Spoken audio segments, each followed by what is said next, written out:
Hello అండి. నమస్తే. నేను మీ Manasa. Welcome back to M and M's crazy kitchen. ఈరోజు వీడియోలో వరిపిండి మురుకులు లోపల గుల్లగా, పైకి కరకరలాడుతూ టేస్టీగా రావాలి అంటే పిండిని ఏ విధంగా కలపాలి, అలాగే ఎవ్వరైనా సరే ఈజీగా చేసుకునే సింపుల్ ప్రాసెస్‌ని ఈరోజు వీడియోలో మీతో షేర్ చేసుకోవాలనుకుంటున్నాను.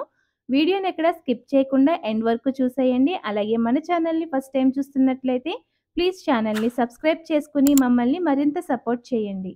వరిపిండి మురుకుల కోసం ముందుగా ఒక మిక్సింగ్ బౌల్‌లో 2 కప్పుల వరిపిండి, అర టీ స్పూన్ పసుపు, 1 టేబుల్ స్పూన్ వాముని చేతితో కాస్త నలిపి వేసుకోవాలి. ఇందులోనే రుచికి తగినంత ఉప్పు, అర టీ స్పూన్ వరకు కలోంజీ సీడ్స్ వేసుకోండి.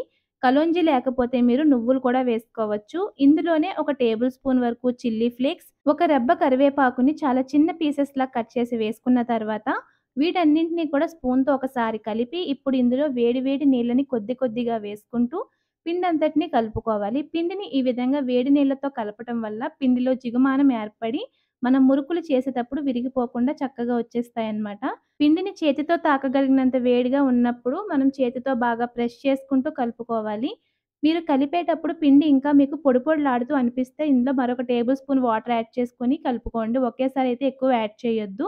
అలాగే పిండి మీకు కలుపుతున్నప్పుడు చేతికి బాగా అతుక్కున్నట్లు అనిపిస్తే చేతికి కాస్త నూనె అప్లై చేసుకొని పిండిని బాగా కలిపి జంతికల పిండి మనం ఏ విధంగా అయితే కలుపుకుంటామో ఆ కన్సిస్టెన్సీలో కలుపుకుంటే మురుకుల పిండి అయితే రెడీ అయిపోయినట్లే. ఇప్పుడు దీన్ని ఒక 10 నిమిషాల పాటు మూత పెట్టి పక్కన పెట్టండి. ఈలోపు మీరు డీప్ ఫ్రైకి సరిపడా ఆయిల్‌ని పొయ్యి మీద పెట్టి హీట్ చేసుకోండి. అలాగే జంతికల గొట్టానికి కూడా ఆయిల్‌ని గ్రీస్ చేసి రెడీ చేసి పెట్టుకోండి. నేనిక్కడ స్టార్ ప్లేట్‌నయితే తీసుకున్నాను మురుకులు వేసుకోవడం కోసం. 10 నిమిషాల తర్వాత ఒక చిన్న ప్లేట్‌కి కాస్త ఆయిల్‌ని గ్రీస్ చేసుకొని వీడియోలో చూపిస్తున్నట్లు మురుకుల గొట్టాన్ని ప్రెస్ చేసుకుంటూ పిండంతటిని కూడా రౌండ్‌గా బ్యాలెన్సింగ్‌గా మురుకుల్లాగా వేసుకోవాలి. మురుకులు వేసేటప్పుడు పిండి టైట్‌గా వస్తున్నట్లు అనిపిస్తే పిండిలో ఒక టేబుల్ స్పూన్ ఆయిల్‌ని వేసి కలిపి ఆ తర్వాత మురుకులను వేస్తే మీకు ఈజీగా వచ్చేస్తాయి. ఇలా ప్రిపేర్ చేసి పెట్టుకున్న మురుకులని మంటని లో ఫ్లేమ్‌లో ఉంచి కాగుతున్న నూనెలో నెమ్మదిగా వేసుకోవాలి.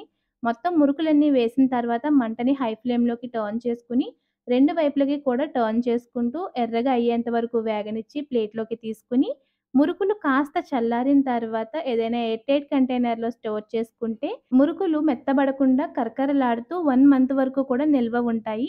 సో, లేట్ చేయకుండా మీరు కూడా ఈ సింపుల్ అండ్ సూపర్బ్ వరిపిండి మురుకుల్ని తప్పకుండా ట్రై చేసి మీకు ఈ రెసిపీ ఎలా వచ్చిందో మాకు కామెంట్స్‌లో షేర్ చేయండి.